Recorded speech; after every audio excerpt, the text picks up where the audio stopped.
Hello, everyone. This is John back again with another live review. And as I mentioned last time, the Menraku bowls are all done, so we're moving on to something else, which I showed before. These are the premium ramen bowls that I got from 5 a.m. Ramen, um, and the website you can buy these at is instantramen.jp. Anyway, today's ramen, if you see the name, is Raoh Rich Miso. This is what the top looks like. You saw the thumbnail of it. This is what my bowl looks like. Very saturatedly bright. In the description, I've left a link to the instructions on how to make this ramen because all the words on it is in Japanese around the bottom, as you can see. So what the 5 a.m. ramen guy has done is he's created a section of his website all about instructions and how to make all the items that he sells on his website. So you just go to instantramen.jp/instructions. There's a picture of the tops of every one of the bowls. So I just had to find the picture that looked like this. And this is the Raoh Rich Miso Ramen. He does a great job of getting you all the information you would really want to know. There's a map that shows you the regions that you would find this in Japan. Gives you a little blurb about just a little bit of information about where it's from, what it should taste like, what's in the bowl.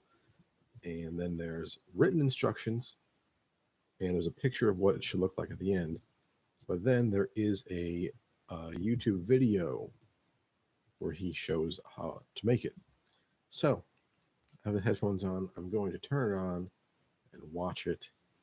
You can watch it with me, and I'll just react to the instructions. Okay, just hit start. So it shows a picture. It shows an arrow of Sapporo, Hokkaido, Japan. It says some varieties of miso are heavier, some varieties of miso are lighter. Uh, Corn and other vegetables are usually added. All right, so it says to boil the water, which I did. Pink packet goes in. Fill it up to the line with the hot water, of course. Then you take the orange pack that has the soup base, place it on top just to get it hot. Um, the heat from the water will heat it up just enough. After 4 minutes, you pour that in. And then you also have a purple pack that has the powder in it. You mix it. Then he says to fold the noodles and relocate the toppings, so then it looks prettier. Uh, I've seen some of his videos before. He talks about this folding of the noodles, um, but I haven't mastered that yet, so I'm not really quite sure how to do it. He talks about what's in it. There is white and green onions, there's corn, and there's also minced pork. And that's the end of the video as he takes the first bite of it. Well, he says that you should get a nutty flavor from sesame oil with a slight spice and uh, some umami from the miso as well. But let me get this piece in here. This is not like one of those tiny little textured protein pieces. This is a piece chunk of minced pork. There's also sweet corn and can I grab that piece? Yep.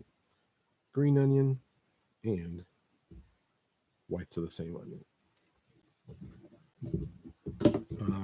He does say that these are fresh noodles, and then when I looked at them, they did look fresh. They're not fried, so they're just dried fresh noodles, not fried. And sometimes it makes it harder for them to plump up in regular, just boiled water poured over. Usually you have to boil it in a pot, so we'll see how that goes. Um, let's go ahead and take a spoon of the soup.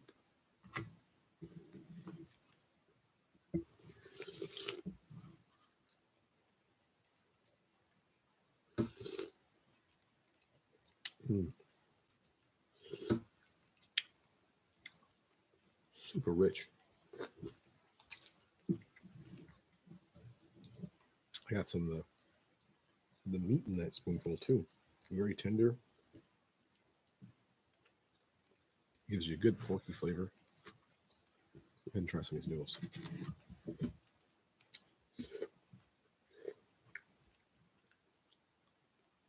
Oh yeah, they've definitely fully cooked in the hot water is poured over the top.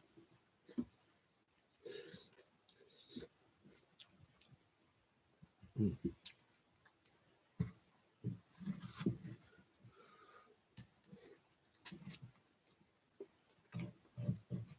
very good. Or as my son would say, so good. Or yummy to my tummy. Or even sometimes so delicious. A chunk of this meat.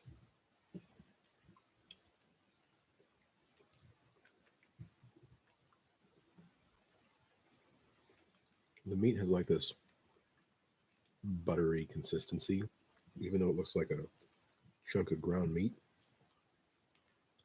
Basically, any pressure, tongue or teeth, just kind of melts.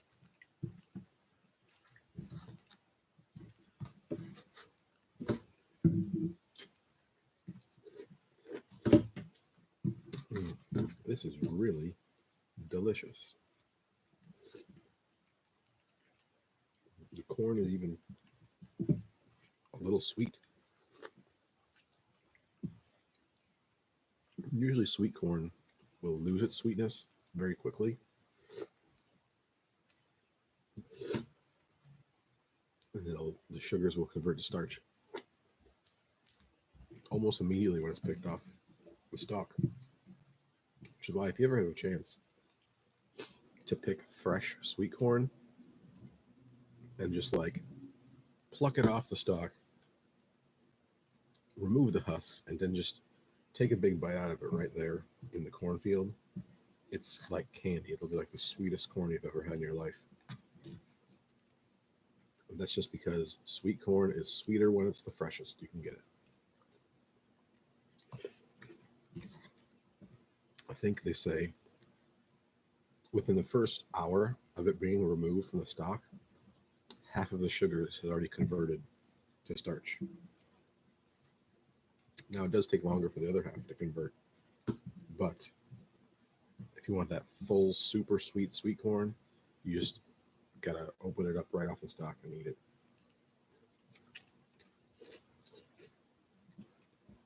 You don't have to worry about cooking it.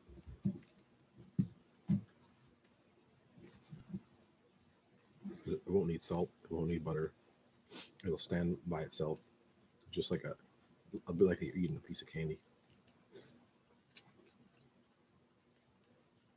This is so good.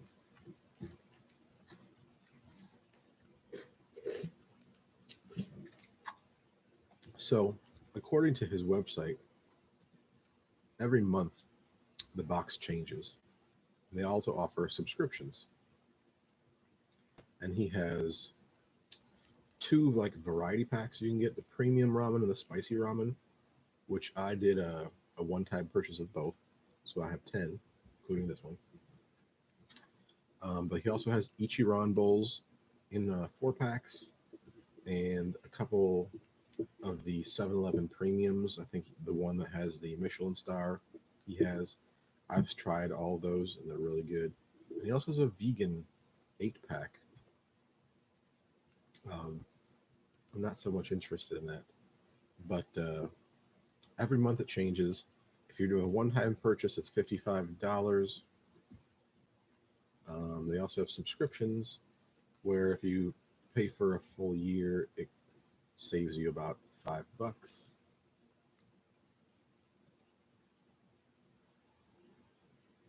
Let me make sure I know what I'm talking about here. Okay, shipping is included on all of the prices. It does come from Japan, so it might take longer than you would immediately imagine. But I don't think it took really too long to get mine. I want to say maybe like a week and a half.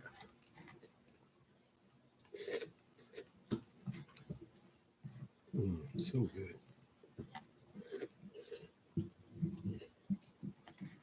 All right. Well, I've gotten to the part of the video where I'm done fanboying about this ramen. It's really good. I know there's Raoh Miso here in the States. I haven't seen the bowl. I've only seen the packet. And I doubt it is as good as that. It might be all right, but it's definitely not as good as that.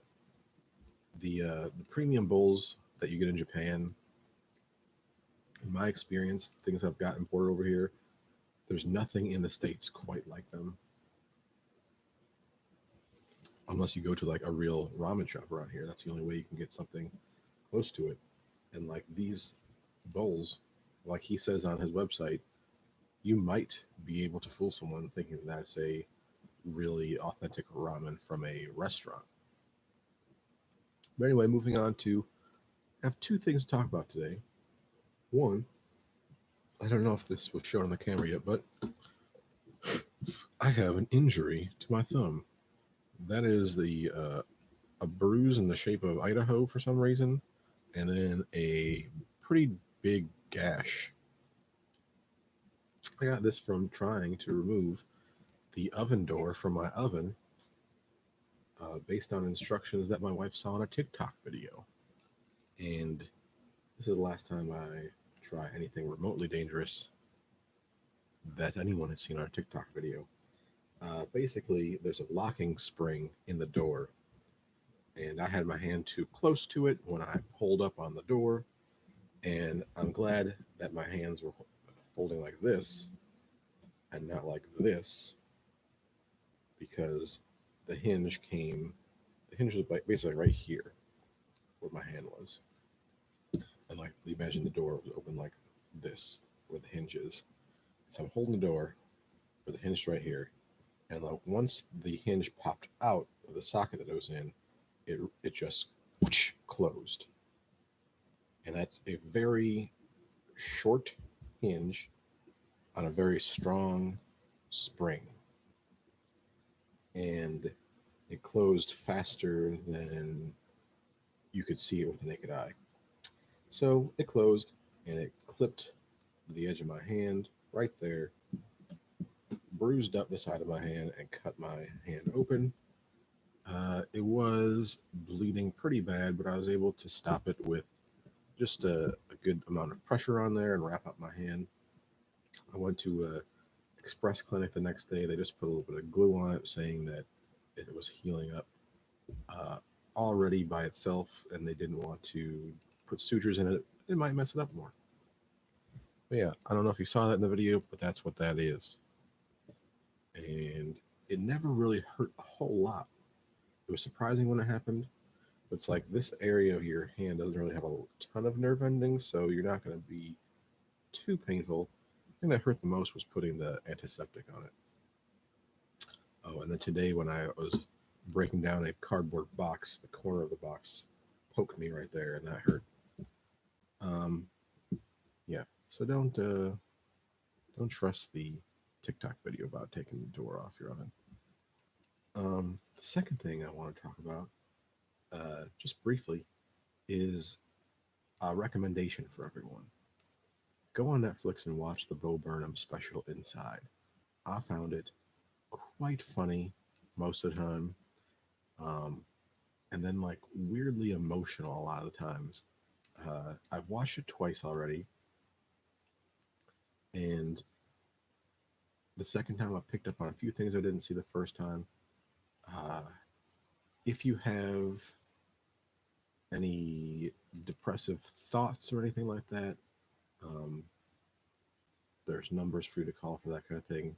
This video does that. That special kind of like, not really necessarily jokes about it, but it talks about it a lot, and kind of like his own issues with depression over the lockdown. That's kind of why it's called Inside,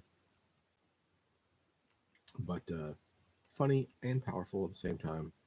Highly recommend you watch the Bo Burnham special Inside on Netflix. Not sponsored. Anyway, I hope you like this live stream video. Uh, Next time, might be next week or 2 weeks from now. Usually it's when I don't have anything ready to edit or go put up on the page, is when I do these things. Anyway, give the video a thumbs up, subscribe to the channel, leave comments. See you next time. Bye.